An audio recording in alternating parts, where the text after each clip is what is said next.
Kelompok 4 berarti sekarang lift dulu tuh lagi gimana Pak? Kita kelompok 4 dulu, nanti menjelang maghrib kita break sampai 18.10. Oh oke, siap Pak. 18.10 menjelang 18.20 saya absen terakhir. Jadi yang kelompok 5 diundur minggu depan nggak apa-apa ya. Maksudnya Vicon berikutnya. Oke, kelompok 4. Nggak apa-apa Pak, nggak apa-apa. Baik, Pak. Iya. Karena Vicon Berarti ini, sekarang lanjut langsung. iya, Lanjut kelompok 4 ya, Kak ya? Oke, Betul. baik. Saya siapin dulu ya, Pak. Iya. Iya, sebelumnya untuk Vicon waktunya dibatasi 200 menit ya.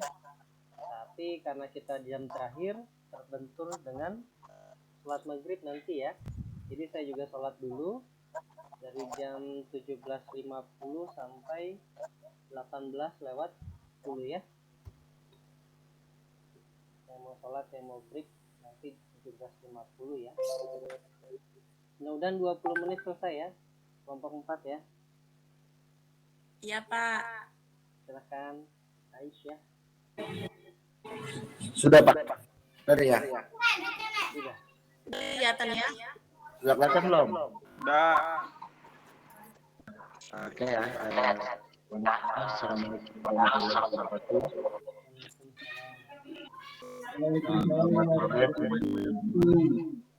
Perangkatan. Saya di sini perwakilan kelompok 4. Ya, perkenalkan sebenarnya saya ada Basit, ada teman saya Aisyah Tikrani, adik dia sama Muhammad Ozi. Kelompok kita kelompoknya akan membahas tentang pasar dengan sempurna dan monopoli. Langsung saja ya kita mulai materinya.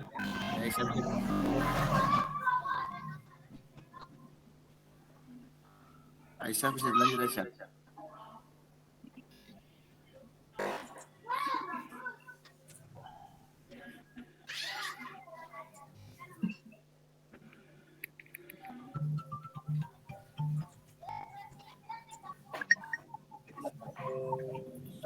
Aisyah bisa lanjut ya Aisyah. Bentar, ini kok ada kendala, aku nggak bisa ini ya, lanjut. Oh. Ada teman-teman kendala teknis ini. Bentar ya. Coba saya hentikan presentasi bentar.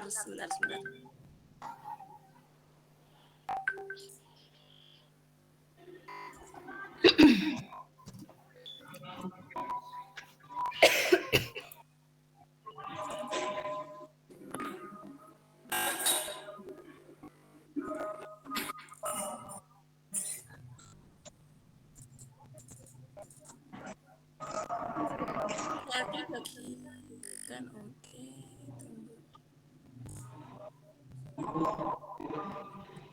Lanjut Dam.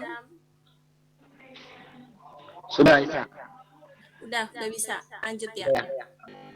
Pasar persaingan sempurna. Apa itu pasar persaingan sempurna? Pasar itu ada pasar. Pasar merupakan tempat bertemunya di mana penjual dan pembeli bisa melakukan pembelian baik barang, jasa itu secara langsung. Pasar juga dapat diartikan sebagai tempat jual beli tradisional yang tidak menggunakan alat yang canggih, tidak seperti supermarket. Pasar persaingan sempurna. Pasar persaingan sempurna adalah pasar di dalamnya terdapat banyak penjual dan pembeli. Namun kedua pihak tidak dapat memengaruhi harga karena harga telah ditentukan oleh pasar itu sendiri. Atau kata lain untuk keseluruhan permintaan dan penawarannya dan tidak ada campur tangan pemerintah. Contoh pasar persaingan sempurna sederhana itu perusahaan besar, pasar buah dan sayur, pasar wangi dan lainnya. Apa sih ciri-ciri pasar persaingan sempurna? Pertama, perusahaan yang ada dalam pasar tidak dapat menentukan atau mengubah harga pasar. Yang kedua, setiap perusahaan mudah keluar atau masuk pasar. Yang ketiga, menghasilkan barang serupa, tidak ada perbedaan yang nyata di antara barang yang dihasilkan suatu perusahaan dengan barang hasil perusahaan lain. Yang keempat, terdapat banyak perusahaan di pasar. Yang kelima, pembeli mengetahui pengetahuan sempurna tentang pasar. Ya, saya dilanjut dengan teman saya. Oke, saya lanjut ya. Kurva permintaan dan penerimaan pasar persaingan sempurna. Apa sih permintaan itu? Jumlah output perusahaan relatif sangat kecil dibanding output besar, maka berapapun yang dijual perusahaan, harga relatif tidak berubah. Permintaan total perusahaan sama dengan jurnal output dikali harga jual. Dengan demikian penerimaan rata-rata dan penerimaan marginal adalah sama dengan harga. Penerimaan itu adalah total revenue suatu perusahaan sama dengan output dikalikan nilai jual. Dengan begitu kurva permintaan sama dengan kurva penerimaan. Efek pengenaan pajak pada pasar. Adapun efek pengenaan pajak yaitu satu, pajak yang dikenakan oleh pemerintah kepada perusahaan dalam bentuk suatu nilai tertentu dan besarnya tetap. Yang kedua, pajak keuntungan. Pajak keuntungan adalah pajak yang dikenakan sebagai bagian persentase dari keuntungan bersih perusahaan. Yang ketiga, pajak per unit output. Pajak per unit output mempengaruhi harga per unit komoditas yang ditawarkan. Yang keempat, pajak penjualan spesifik. Pajak penjualan yang spesifik dikenakan atas dasar jumlah output yang dihasilkan. Kelebihan dan kekurangan pasar persaingan sempurna. Kelebihan pasar persaingan sempurna yang pertama, tidak ada kekuasaan di pasar pasar cenderung stabil. Yang kedua, efisien produksi, penggunaan bisa minimal mungkin dalam melakukan produksi. Yang ketiga, dapat meminimalkan biaya iklan dan produksi karena produk atau barang yang dihasilkan hampir sama kualitasnya, maka jenis produk akan sulit dibedakan satu dengan yang lain. Yang keempat, informasi pasar yang jelas. Yang berikutnya, kekurangan pasar persaingan sempurna yaitu minimnya produk dan minimnya inovasi. Pembahasan yang kedua, pasar monopoli, akan dilanjut sama teman kita, Dede Dias. Dipersilakan. Baik, izin melanjutkan. Pembahasan kedua ada pasar monopoli. Apa sih pasar monopoli itu? Pengertian pasar monopoli. Pasar monopoli adalah suatu bentuk pasar persaingan tidak sempurna karena hanya satu produsen yang dapat menetapkan harga produk-produknya. Karakteristiknya menjadikan penjual tunggal sebagai pengendali pasar sekaligus sebagai penentu harga. Salah satu contohnya produksi dan pemasangan listrik hanya oleh PT PLN didasari oleh undang-undang.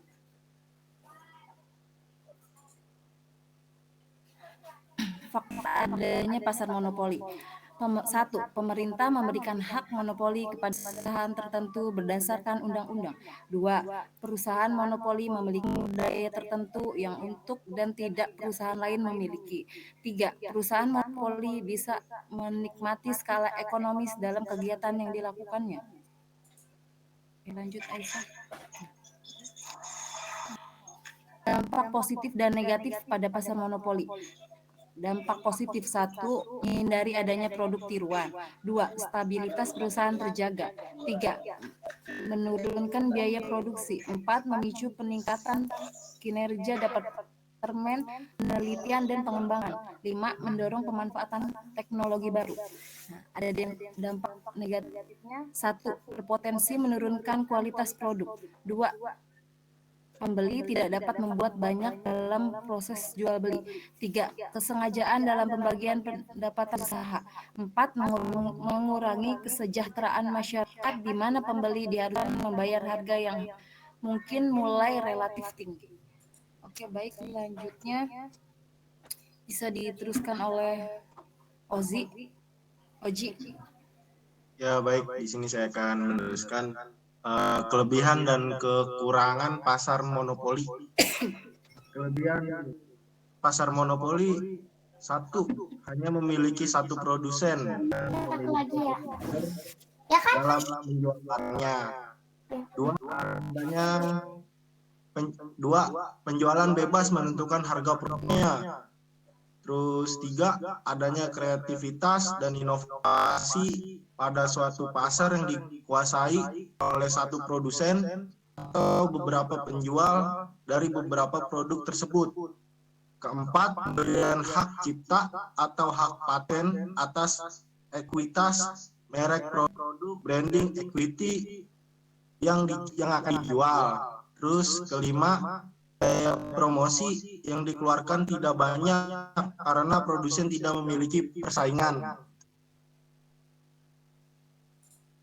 Terus kekurangan pasar monopoli. 1, mendapatkan ketidakadilan dari penjual kepada pembeli. Terus kedua, kecurangan di dalam pasar gelap atau ilegal. 3, memanipulasi kelangkaan produk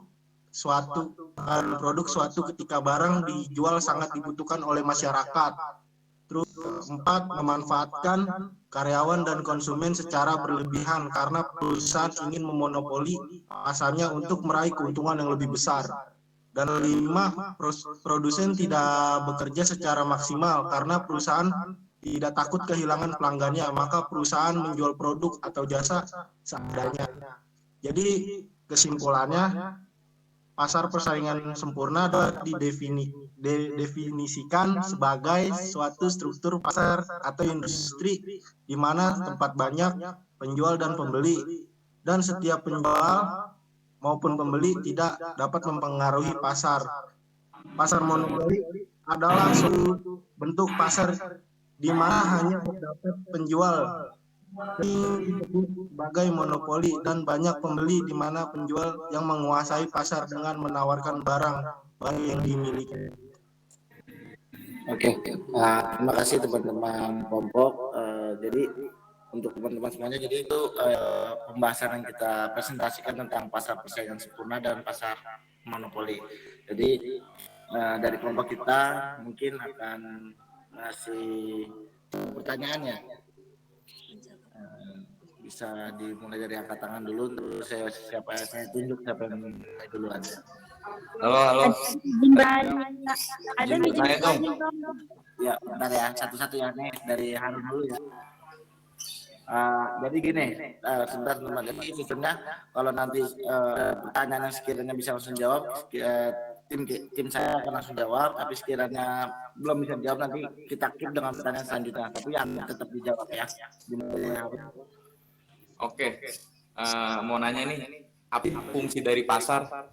Itu aja sih. Langsung saya jawab ya. Siap. Fungsi pasar itu yang berbeda untuk menentukan nilai, mengorganisasikan produksi dan mendistribusikan produk. Mengorganisasikan produk itu maksudnya barang atau jasa yang masuk ke pasar harus menempuh proses produksi yang efisiensi agar bisa bersaing dan mendapatkan keuntungan. Itu kurang lebihnya. Gimana untuk Pak Harun? Apakah Oke, baik. Terima kasih. Sudah.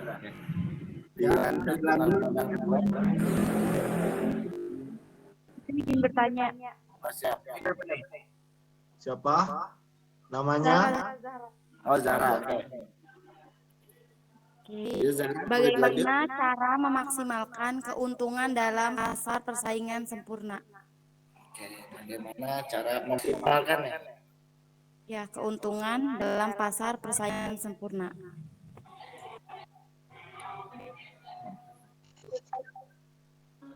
Sebentar dulu ya. Ini gimana untuk teman-teman kelompok? Ada bisa jawab dulu atau kita langsung keep lanjutan lain dulu, lanjutan yang terakhir? Sebentar ya. Oke, siap. Ditunggu dulu ya untuk ya. Dilanjutkan dengan Aisyah. Jadi saya akan menjawab pertanyaan Zahra. Pada pasar persaingan sempurna, perusahaan memiliki tingkat output yang dapat memaksimalkan laba dengan cara menentukan jumlah produksi yang bisa mendatangkan keuntungan. Salah satu cara meningkatkan keuntungan dalam pasar persaingan sempurna adalah meningkatkan jumlah produksi. Namun jika ada pendatang baru, bisa saja keuntungan yang semula meningkat lambat. meningkat lama-kelamaan akan turun dan menjadi stagnan. Hal ini dikarenakan pada pasar persaingan sempurna, pesaing akan dengan mudah memasuki pasar. Demikian jawabannya ya, Ra. Apakah masih kurang? Apa udah cukup? Udah berhasil puas belum jawabannya? Puas, benar-benar sekali. Oke. Ya, untuk tadi terakhir Sylvia ya. Oke, bisa dilakukan pertanyaannya ya.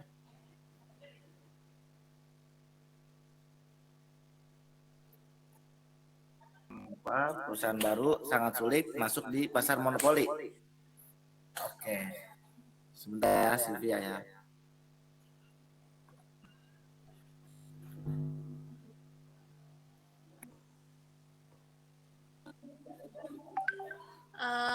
Teman-teman ada yang jawab?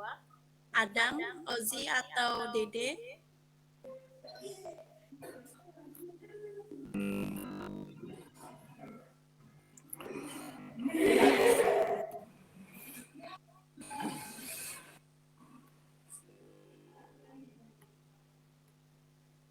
Tadi apa pertanyaan Sylvia? Saya kurang jelas tuh. Ya, boleh Pak diulang pertanyaannya Pak.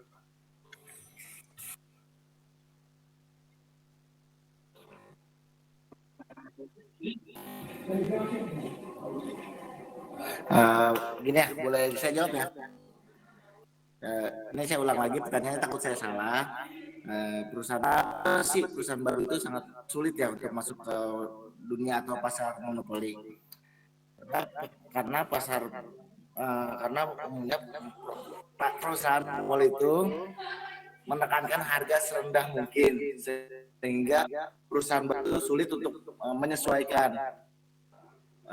Yang misalnya kalau kayak perusahaan baru nih modalnya kecil tapi sedangkan yang dimasukin di monopolinya itu yang besar, jadi dia sulit menyesuaikan. Jadi begini, pasar monopoli yang ada di Indonesia hampir 99% itu dikuasai oleh negara. Kalian belum pernah lihat kan ada PLN swasta? Belum. Nah, belum pernah lihat kan PT Kereta Api perusahaan swasta? Nggak ada Pak. Makanya di dalam monopoli tidak memberikan kesempatan pihak swasta kecuali untuk investasi. Kalau untuk bikin perusahaan baru saingan kayaknya belum ada kesempatan, karena kembali ke pasal 33 ayat 1 Undang-Undang Dasar 1945 bahwa bumi, air, dan seluruh kekayaan alam yang ada di dalamnya dikuasai oleh negara. Nah, terus ada lanjutannya tuh yang A, B, C, dan seterusnya. Intinya setiap kegiatan yang badan usaha yang dikelola oleh negara otomatis mutlak dikuasai oleh negara. Apabila contohnya Pertamina punya siapa? Punya negara. Negara Pak. Nah, ada Pertamina saingan di Indonesia? Belum ada. Nah, kecuali Ada Pertamini. Pertamini jualan minyak juga ya. Nah, kecuali yang perusahaan luar hanya sebatas jual bahan bakar, tidak eksplorasi. Nah, ketika eksplorasi dikuasai oleh negara asing, maka negara akan mengalami kerugian. Makanya Freeport juga dikuasai oleh negara. Hampir 60% saham di Freeport dikuasai oleh negara. Jadi di dalam monopoli dikuasai oleh pemerintahan guna mengantisipasi adanya kesenjangan ekonomi. Clear ya? Silahkan ditutup kelompok 4. Kita izin sholat dulu boleh ya? Nanti kita ketemu lagi jam 6:10 ya, untuk absensi terakhir ya.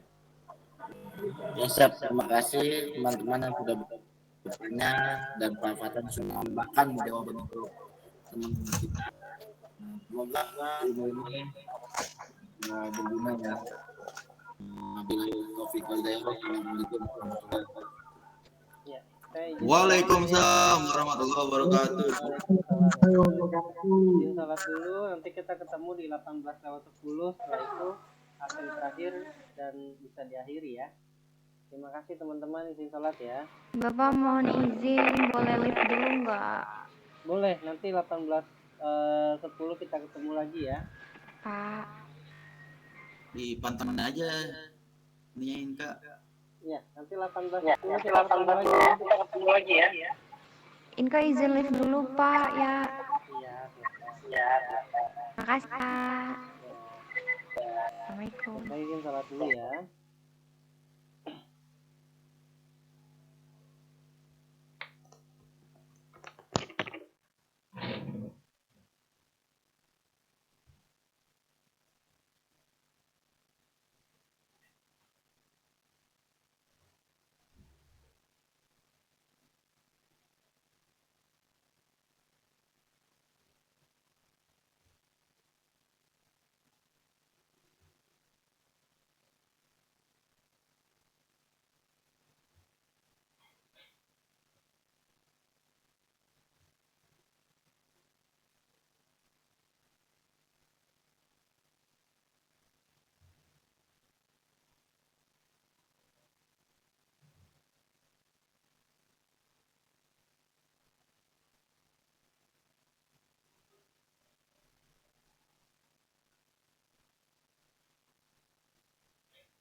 Tes.